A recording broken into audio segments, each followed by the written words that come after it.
Shalom, que Deus te abençoe ricamente em nome de Jesus. Quero compartilhar algo que eu tenho aprendido com o Senhor nesses últimos dias.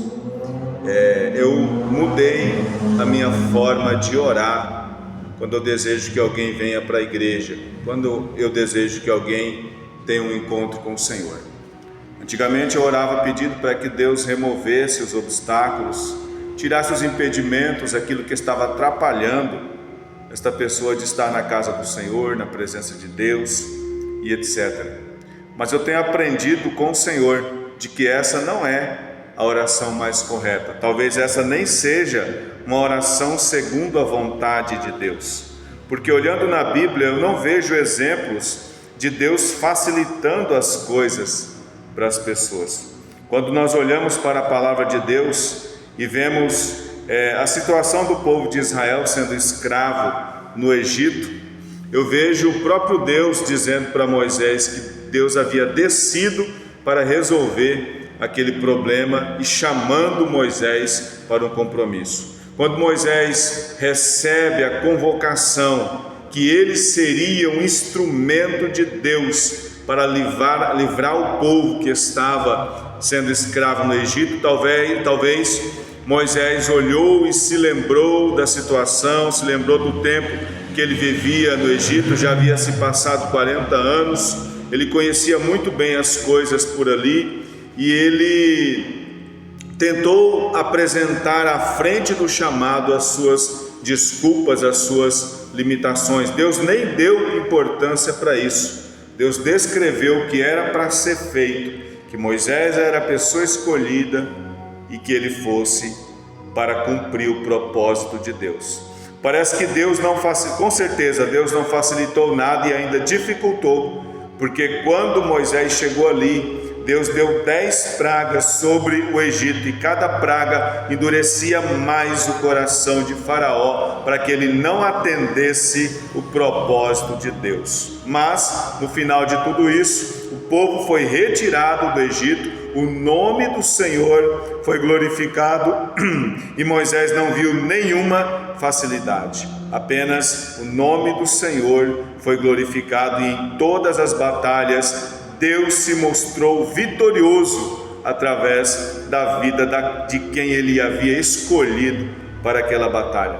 Quando eu olho para a história de Josué, eu vejo um jovem inexperiente que estava cuidando de Moisés, ajudando Moisés nos seus afazeres. De repente, Moisés morre e Josué é chamado de canto pelo Senhor e é orientado que ele seria o sucessor direto de Moisés e ele faria aquele povo atravessar para outra margem para conquistar uma terra que mana leite e mel. Deus havia prometido para aquele povo uma terra que mana leite e mel, e o instrumento que Deus usaria agora seria o jovem Josué. Deus diz para ele: esforça-te, tem bom ânimo, assim como fui com Moisés, eu serei contigo.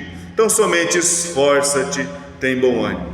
Deus não tirou nenhuma dificuldade, Deus não repreendeu, não tirou nada de impedimento da vida de Josué. Apenas Deus foi com ele, ele tomou a decisão e foi vitorioso para que o nome do Senhor fosse glorificado.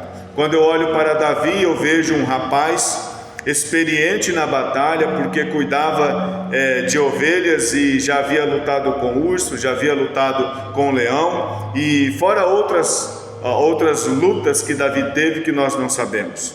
O povo de Israel neste momento tinha o seu primeiro rei, o rei Saul. Eu imagino, pelo que a história nos deixa de enredo, eu imagino que Saul não era um homem experiente na vida, apesar de já ser um homem adulto, ele não tinha muita experiência, não tinha passado por dificuldades, talvez, nunca teve uma luta muito séria para que Saul enfrentasse. Quando Saul se tornou rei, ele passou por algumas dificuldades, mas na maior dificuldade até então no reino, quando os filisteus vieram contra ele com um homem gigante, desafiando todos os dias por 40 dias, o exército do Deus vivo, como disse Davi, Saul teve medo. O medo travou Saul e Saul não teve a decisão de enfrentar o gigante. Todo o seu exército também teve medo, e foi preciso que Deus buscasse lá do meio das ovelhas um rapaz mais jovem, muito mais jovem do que o rei, mas experiente em batalha. Já pensou se Davi não tivesse lutado com o urso, não tivesse lutado com o leão, não tivesse passado por dificuldades? Imagina se Deus tivesse sido, entre aspas, bonzinho com Davi e não permitisse que nenhum animal viesse contra o seu rebanho. Já pensou se Deus tivesse dado livramentos constantes para Davi enquanto ele era pastor, impedindo ele de ter lutas e ter dificuldades? Provavelmente Davi seria um guerreiro frouxo e não teria tomado a decisão que ele tomou para defender Israel e o nome do Senhor. As nossas lutas, as nossas dificuldades, tudo aquilo que nós passamos fazem parte do que nós seremos no futuro. Então, pensando nisso, eu não vejo mais como orar pedindo para que Deus repreenda, derrube impedimentos para que o irmãozinho venha para a igreja, para que a irmãzinha tome uma decisão. Eu oro para que o Senhor dê a ele uma palavra poderosa, para que Deus dê a ele encorajamento, dê a ela encorajamento, para que esses tomem decisões, ainda que com lutas, ainda que com dificuldades, tomem decisões para glorificar o nome do Senhor. Deus, ele tem vitória para mim e para você, mas nós precisamos lutar.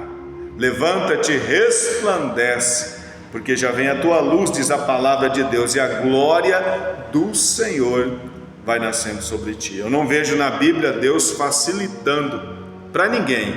Eu vejo Deus liberando poder, liberando graça, liberando unção, baseada na decisão do coração daqueles que Ele chamou.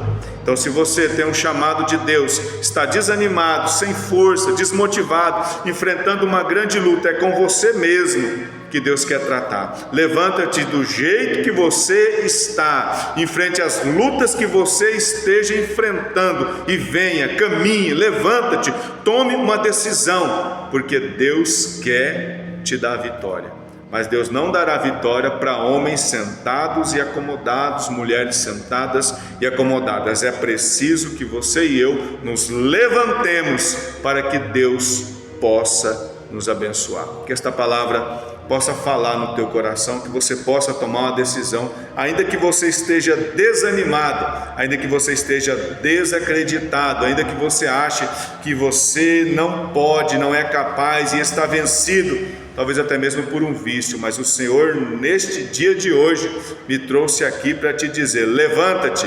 Eu não vou remover os seus problemas, eu vou te dar força para que você os vença, e eles vão servir no futuro de experiência, de bagagem, para que você conquiste voos muito mais altos.